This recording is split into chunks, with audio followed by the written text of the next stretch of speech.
जय हिंद, जय भारत, वंदे मातरम। साथियों, आप देख रहे हैं फौजी न्यूज़ 24 और मैं महेश चौहान भिवानी से। साथियों, आज हम विधानसभा चुनाव के उम्मीदवारों के इंटरव्यू के दौर में पहुंचे हैं अभिजीत लाल सिंह जी के पास और बात करेंगे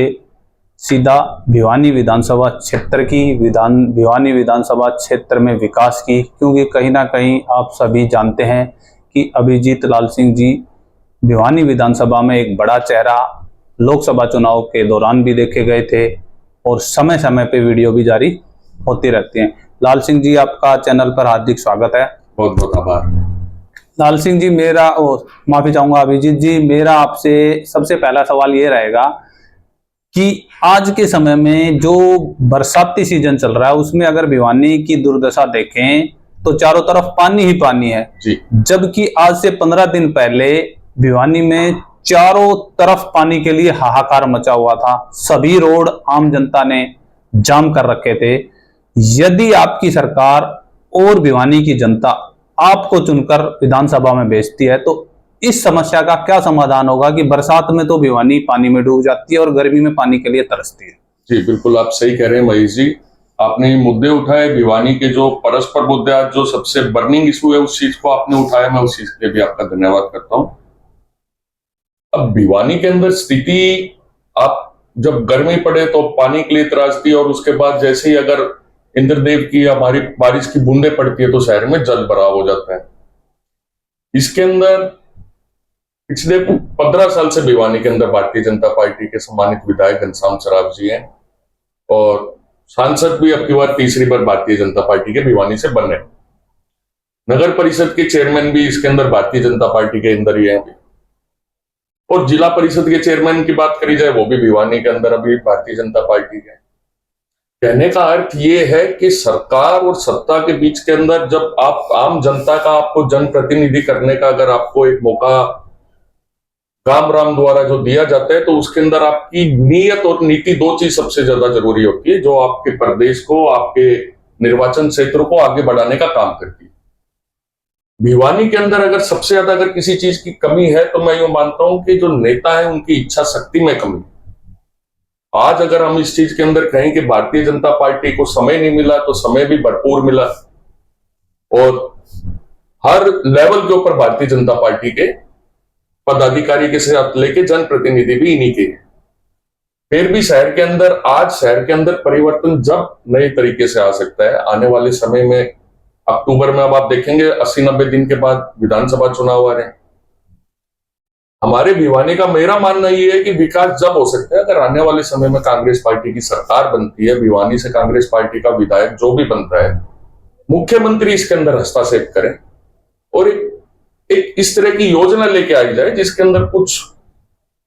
प्रॉपर पैकेज हमारी भिवानी के लिए बनाया जाए, सीवरेज व्यवस्था के लिए अलग बनाया जाए, क्योंकि ये बहुत साल पहले जब हरियाणा प्रदेश बना था उस टाइम पे ये सारे विकास के कार्य किए गए थे। आज इस समय के अंदर आप ये देखिए कि जनसंख्या भी हमारी इतनी ज्यादा बढ़ चुकी है, शहर के अंदर आगे डेवलपमेंट के लिए गवर्नमेंट को मुख्यमंत्री लेवल तक के जो बड़े शीर्ष नेतृत्व है उनको भिवानी के लिए स्पेशल पैकेज अनाउंस करना चाहिए। जब भी आपका ड्रेनेज सिस्टम ठीक हो पाएगा, जब भी आपके गांव के अंदर, इस बेल्ट के अंदर हमारी किसी गांव में चले जाइए, भिवानी विधानसभा के गांव के अंदर आप मानिए कि कपड़े धोने तक का भी पानी नहीं है, मैं यूं कहूं पीने तक का पानी, किसी भी चीज के लिए पानी की वहां पे कोई व्यवस्था नहीं है और ग्राउंड स्तर ऐसा हो गया कि आज के समय वहां पे पानी खारा नहीं, कड़वा है। खेती तक के लिए भी लोगों के पास पानी नहीं है। हमारे जनप्रतिनिधि एक ऐसी चीर निद्रा के अंदर सोए हुए हैं कि उनको जगाने का काम अब की बार जनता जरूर करे। इस चीज का कारण है कि कांग्रेस पार्टी अभी आने वाले समय में, विधानसभा समय में, जिस तरह हमारी पार्टी का एक घोषणा पत्र अभी चुनाव के लिए तैयार करा जा रहा है जिसके अंदर हर वर्ग के प्रत्येक व्यक्ति को, जैसे कर्मचारियों से हो गए, किसानों में से हो गए, हमारे जो नीचे मजदूर वर्ग हैं, अनुसूचित जाति में से है, जनरल उससे है, महिला है, युवा है, छात्र हैं, खिलाड़ी हैं, सबसे उनसे पूछी जा रही है कि किस प्रकार से पार्टी का घोषणा पत्र बनाया जाए जिससे भविष्य में हर वर्ग को फायदा मिल सके। बिल्कुल।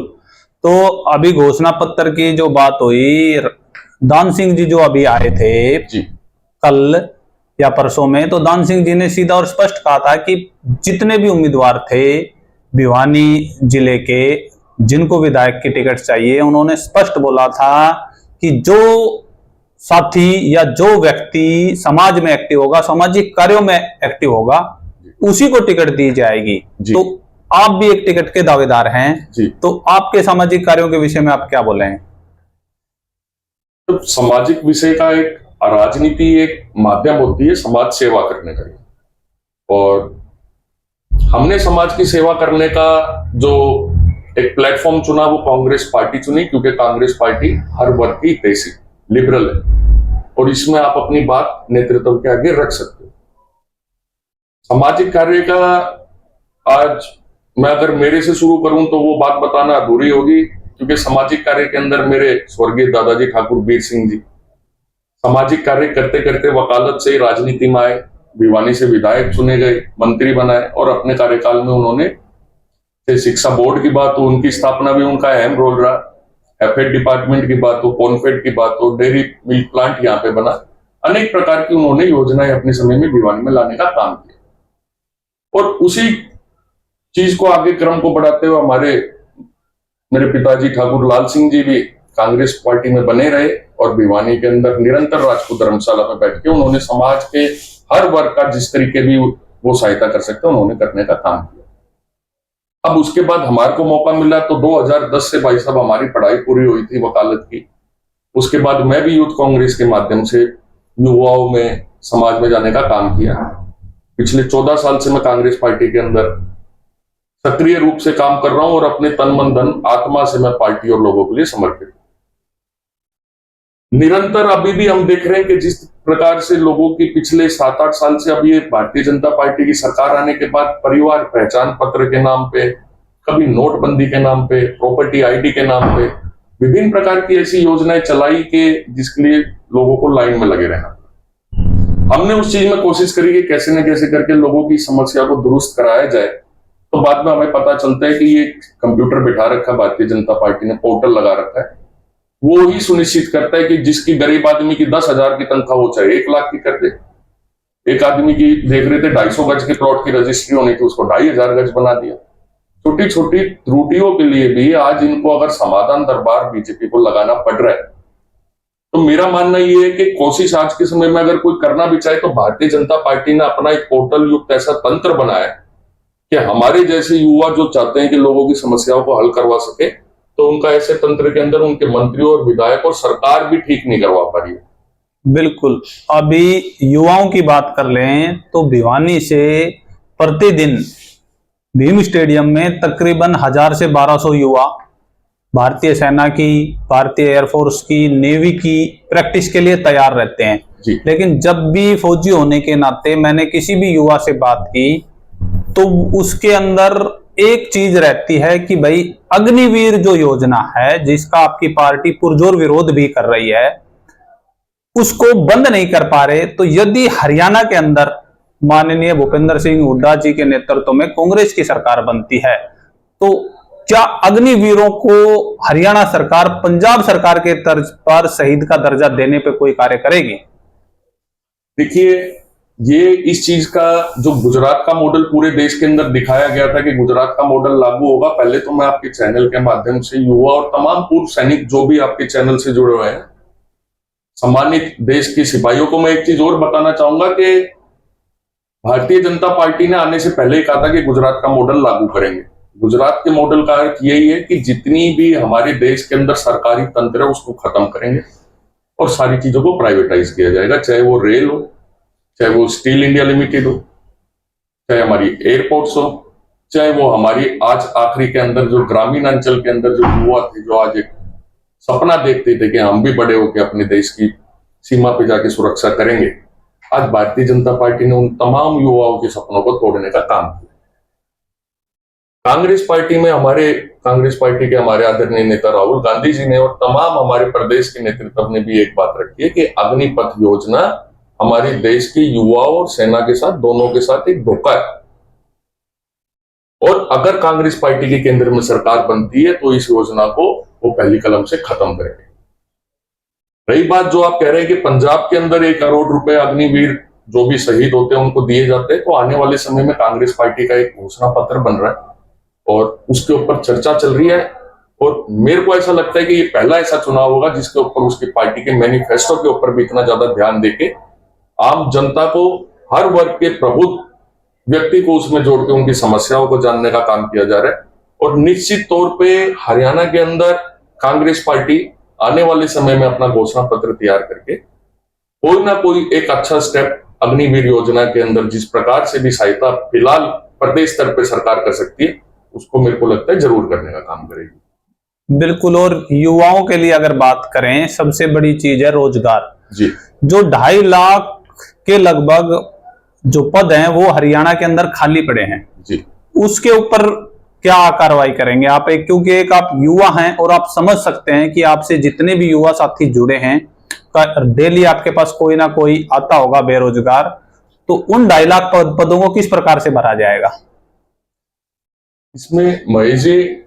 प्रदेश के अंदर 2 लाख पद अभी मोटे तौर के ऊपर खाली हैं और इस चीज के ऊपर पिछले 3-4 महीने से ही पार्टी का और युवाओं को लेके अलग अलग टाइप के जो प्रदर्शन चल रहे हैं उसके अंदर एक ही बात निकल के आई है। और हमने अलग अलग मंच पे चुनाव आने से पहले भी इस चीज की सरकार से दरखास्त करी है कि आप जो हमारे प्रदेश के अंदर 1,80,000 के आसपास थे, अब 2 लाख हो गए, उन पदों को भरने का पहले आप सबसे पहले वो काम कीजिए, बजाय कि इसके कि सरकार को पक्की नौकरी दे। सरकार ने इस चीज के अंदर भी युवाओं के साथ एक और छलावा किया कि हरियाणा रोजगार कौशल निगम बनाया, HKRM जो ये बनाया उसके अंदर भी उन्होंने एक पोर्टल स्थापित किया, जिसका मन करता है उसके वो लगाता है, जिसका मन करता है उनको वो हटाता है। ना इसके अंदर कोई रिजर्वेशन है, ना इसके अंदर कोई पेंशन का है, ना इसके अंदर कोई क्राइटेरिया लिया गया है। कांग्रेस पार्टी युवाओं को लेके और विशेष तौर पे क्योंकि मैं भी एक युवा हूं, तो हमारी भी एक बेरोजगारी को लेके, क्योंकि एक समय होता था कांग्रेस पार्टी में भूपेंद्र सिंह हुड्डा जी की जब प्रदेश में सरकार होती थी, जब प्रदेश हर चीज के अंदर नंबर 1 में कहलाता, चाहे वो प्रति व्यक्ति आय की बात हो, चाहे रोजगार की बात हो, चाहे ओलंपिक में पद लाने की बात हो, और चाहे विकास की बात हो। शिक्षा के क्षेत्र में विकास के तौर पे हर क्षेत्र के अंदर हमारा प्रदेश नंबर 1 पे था। अग्रणी प्रदेशों के अंदर गिनती होती थी। आज वो प्रदेश जहां पे युवाओं को रोजगार नहीं है, जहां पे हमारे प्रदेश के अंदर जो देश का भविष्य और प्रदेश का भविष्य, जो बच्चे स्टूडेंट्स अपने पेपर को लेके चिंतित है कि आज के समय में भारतीय जनता पार्टी ने प्रदेश और देश के अंदर पेपर लीक होने के सारे रिकॉर्ड तोड़ दी, और SSC और HPSC डिपार्टमेंट के अंदर भी इनके चेयरमैनों के पास नकद राशि मिली गई। कांग्रेस पार्टी का रोजगार और युवाओं के लिए एक विशेष अभियान इस वजह से भी हम सोचते हैं कि ये पक्के तौर पे चलेगा और मुनासिब होगा, क्योंकि हमारे साथ हमारे युवा नेता सांसद दीपेंद्र सिंह हुड्डा जी भी इस सरकार के अंदर अहम रोल निभाएंगे। और निरंतर हम लोग अपने स्तर पे भी और आम जनता भी उनके पास जाके, जिन युवाओं को आज पढ़े लिखे होने के बावजूद दर बदर की ठोकरें खानी पड़ रही है, जो युवा सक्षम होने के बाद भी आज अगर रोजगार के लिए पंक्ति में खड़ा हुआ है, पीछे देखा था कि D ग्रुप और C ग्रुप के लिए भी एक बहुत एजुकेशन, हाई लेवल की एजुकेशन के लोगों ने भी अप्लाई किया था। तो कांग्रेस पार्टी देश के अंदर भारतीय जनता पार्टी द्वारा जो चलाया गया ये प्राइवेटाइजेशन तंत्र है, उसको जैसे प्रदेश के अंदर कांग्रेस पार्टी की सरकार अगर बनती है तो उसके अंदर HKRM जो ये कौशल रोजगार निगम बना रखा है, इसको खत्म करके सरकारी नौकरियों के ऊपर 2 लाख पद जो खाली पड़े हैं उसको सरकार भरने का निश्चित तौर पे काम करेगी। अंत में एक सवाल ले लेते हैं कि माननीय राहुल गांधी जी के बयान पर पूरे देश भर में कल विश्व हिंदू परिषद बजरंग दल ने भिवानी में भी अगर बात करें तो प्रदर्शन किया था और कांग्रेस पार्टी को हिंदू विरोधी पार्टी बताया था। उस बयान के विषय में आप क्या कहेंगे? उस बयान के विषय में मैं ये कहूंगा कि राहुल जी ने जो बात कही थी, अगर उस चीज को भारतीय जनता पार्टी की जो सोशल मीडिया की जो टीम है वो लोग तोड़ मरोड़ के दिखा रहे हैं, आप उस बयान को पूरा देखेंगे तो उसमें आपको समझ में आएगा कि राहुल जी का कहने का क्या अर्थ है। उनका ये कहने का बिल्कुल भी अर्थ नहीं है कि हमारे देश के हिंदू हिंसक। और दूसरी बात, इसके अंदर आज देश की जनता ने साफ साफ नरेंद्र मोदी जी और भारतीय जनता पार्टी को ये चुनावी रिजल्ट के आधार पर एक उन्होंने अपना जवाब दे दिया है कि देश के अंदर अब कृपया करके आप जाति धर्म में लोगों को बांट के और अंग्रेजों की तरह फूट करके राज करने की नीति को लोग अब समझ चुके हैं। तो कृपया करके अब आप इसको बंद कीजिए, क्योंकि आने वाला समय शिक्षा और तकनीक का है। जो भारतीय जनता पार्टी अपना आपको 400 पार बताने का नारा कर रही थी, राम मंदिर भी बनवाया, धारा 370 भी तोड़ी इन्होंने, जो ये कर सकते थे, एक परस पे जो सब धर्म हिंदू मुस्लिम सिख ईसाई हम सब, हमने हमारे बड़ों से ये सुना है, हम सब है भाई भाई,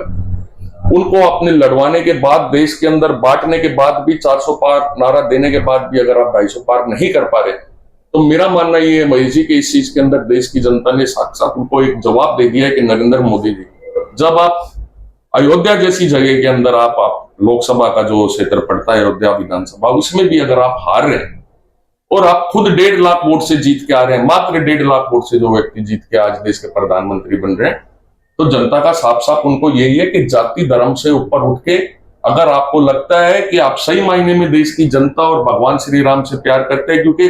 हर व्यक्ति के मन में परमात्मा के रूप में एक आत्मा बैठी हुई, हमारे मन में भी राम जी बसते हैं, हम भी सुबह उठ के राम राम के नाम लेते हैं।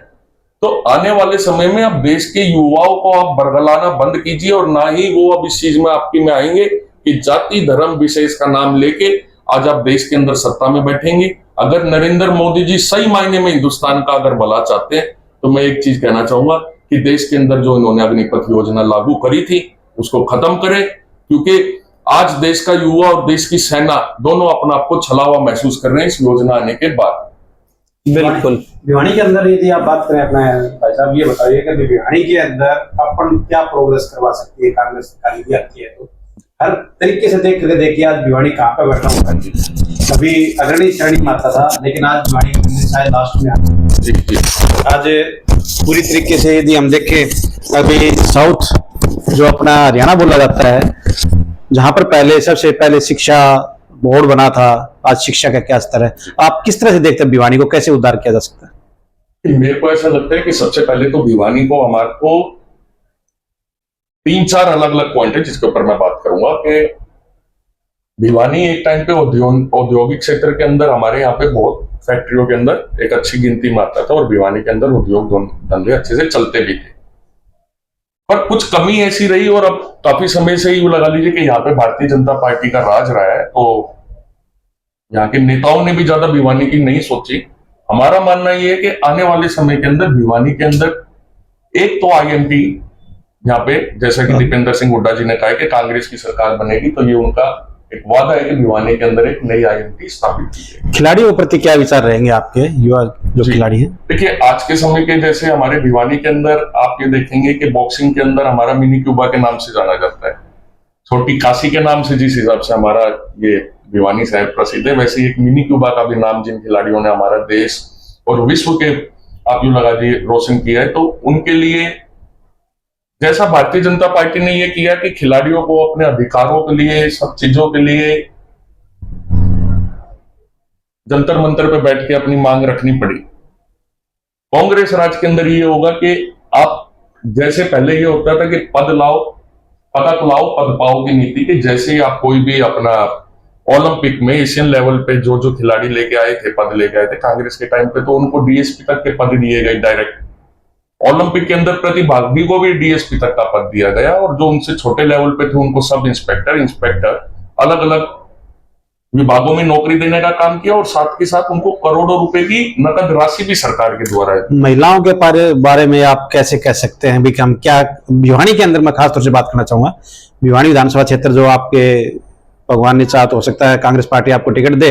तो आप अपने कार्यकाल के अंदर किस तरह से ट्रांसफॉर्मेशन लेकर के आओगे? मोटे तौर पे सबसे पहले मुझे ऐसा लगता है कि भिवानी के अंदर 2 तरह की आपको विकास की जरूरत है। एक तो हर व्यक्ति का पर्सनल विकास भी हो, और साथ ही साथ हमारे क्षेत्र का विकास हो। भिवानी के अंदर सफाई की व्यवस्था और सीवरेज की व्यवस्था, ड्रेनेज की व्यवस्था, 3 चीज के ऊपर हमारा मुख्य ये चीज रहेगी कि शहर के अंदर ये चीज जहां तक हो सके, क्योंकि हमारे शहर के अंदर अब छोटे मोटे किसी MLA की ग्रांट से हमारे शहर के अंदर विकास नहीं हो सकता। अब हमारे को हमारे शहर के अंदर एक इंटरफेरेंस चाहिए, वो भी प्रदेश की मुख्यमंत्री की चाहिए। आने वाले समय में अगर कांग्रेस पार्टी की सरकार बनती है तो हमसे रिक्वेस्ट करेंगे कि जो हमारा भिवानी रोहतक रोड है, इसके ऊपर आप 2-3 रेसिडेंशियल सेक्टर और अपने स्थापित किए जाए। यहाँ पे आज ट्रांसपोर्ट नगर बनाना या किसी और तरीके का अगर आप इंडस्ट्रियल लेके आते हैं तो ये बहुत शहर का एक सुंदर एरिया है जो दिल्ली और भिवानी से डायरेक्ट जुड़ा हुआ है। यहाँ पे आप इनको जो आपने एक्वायरमेंट कर रखी है, वहां की सरकार से जैसे भी स्थिति होगी उसमें ये पर्सनल मेरी सोच है कि इसको आप रेसिडेंशियल एरिया के अंदर आगे बढ़ाने का हम काम करें। यहाँ पे चंडीगढ़ और करनाल हम जाते हैं, उस पर रोड पे जिस प्रकार से सुंदर सुंदर सेक्टर दिखाई देते हैं, कोठी दिखाई देती है, तो शहर को एक आगे रिहायशी कॉलोनी के तौर पे भी बढ़ाने की जरूरत है। यदि अपन बात करें कि भिवानी को छोटी काशी बोला जाता है, तो इसका सौंदर्यीकरण में आपका क्या सहयोग हो सकता है? सौंदर्यीकरण के अंदर तो शहर के अंदर देखिए भाई साहब, आपको अपने स्तर के ऊपर पहले ये सोचना पड़ेगा कि शहर के अंदर आप किस प्रकार से कर सकते हैं। आप शहर को सुंदर बनाने के लिए विभिन्न प्रकार की योजनाएं होती हैं। आप शहर के जो हमारे शहर का जिन्होंने आज से वो किसी भी जाति विशेष से हो, जो गणमान्य रहे हैं, चाहे राजनीतिक क्षेत्र में रहे हैं, चाहे खेल के क्षेत्र में रहे हैं, या कोई स्वतंत्रता सेनानी के रूप में हमारा भिवानी का नाम पूरे देश और प्रदेश के अंदर किया है, उन गणमान्यों के आप बढ़िया बढ़िया मोमेंटो बनवाइए। शहर के अंदर अच्छे से जो आप यूं लगाइए कि हरियाली ज्यादा करिए, लाइटों की व्यवस्था हो, कोशिश करके यूं हो सके कि कुछ कुछ एरिया को आप वाईफाई युक्त करना शुरू करिए। सुंदर सुंदर फुटपाथ बने शहर के अंदर। अगर आप छोटे छोटे भी काम करने शुरू करेंगे, ग्रिल्स के ऊपर पेंट हो, शहर के अंदर सफाई व्यवस्था हो, बढ़िया सड़कें हो, ड्रेनेज की व्यवस्था हो, पीने का पानी हो, तब भी हमारा शहर एक बहुत आगे जा सकता है। आपसे क्या एक्सपेक्ट करे युवा जो ग्रामीण क्षेत्र से जुड़ा हुआ है? हाँ जी, आप यदि विधायक बनते हैं तो क्या एक्सपेक्ट करें कि अभिजीत जी सबसे पहले किसके ऊपर ज्यादा ध्यान देंगे? भाई साहब, इसके अंदर सबसे ज्यादा ध्यान देने की बात यह है कि आज के समय बेरोजगारी बहुत ज्यादा है। मेरा मानना यह है कि आप जो युवा है, सबसे पहले आप उसको इस लायक बनाइए कि वो अपने घर परिवार का पालन पोषण कर सके। मतलब दाल रोटी कपड़ा 3 चीज अपने पास हो जाएगी, उसके बाद अपन चौथी चीज की तरफ सोच सकते हैं। आज के समय ये है कि पिछले 10 साल से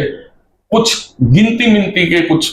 अगर युवाओं का सरकारी नौकरी के ऊपर सिलेक्शन हुआ है तो हुआ है, और अगली जब इनकी 2019 से 24 की जो अब ये सरकार चल रही है, इसके अंदर तो इन्होंने नौकरी में भी निष्पक्षता को खत्म कर दी।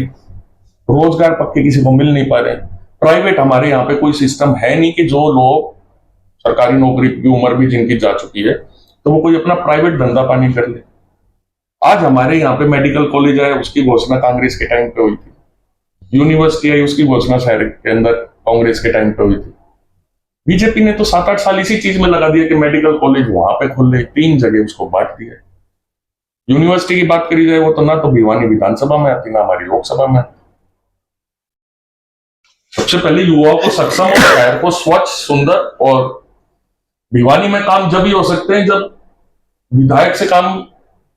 उस लेवल पे नहीं हो सकते जो मुख्यमंत्री की साथ तालमेल मिला के आज जो भी विधायक भिवानी का बनेगा भविष्य में, मुख्यमंत्री के साथ तालमेल करके उनकी भिवानी में बुलाओ, उनको भिवानी की समस्या दिखाओ, और फिर यहाँ पे कोई भिवानी के लिए स्पेशल पैकेज दे जिसके अंदर IMT स्थापित हो, कुछ भिवानी के अंदर रेसिडेंशियल सेक्टर बने, शहर के अंदर जो सीवरेज व्यवस्था है उसको तो एक बार उखाड़ के दोबारा ही बनाना पड़ेगा। चलो, बहुत बहुत धन्यवाद भाई साहब ने समय दिया आपने, और हम तो कहेंगे कि बिल्कुल बधाइयों के साथ में बहुत जल्दी भिवानी को युवा नेता मिले। थैंक यू भाई साहब। और हमारे तो निवेदन भी रहेगा कि जिस तरह से आपने वक्तव्य रखे हैं उसी तरह से कोई भी विधायक बने, आप बने या कोई बने, भिवानी का सौंदर्यीकरण और भिवानी के रोजगार के प्रति जरूर ध्यान दें। जी, बहुत बहुत धन्यवाद भाई। थैंक यू भाई साहब, आपका स्वागत है।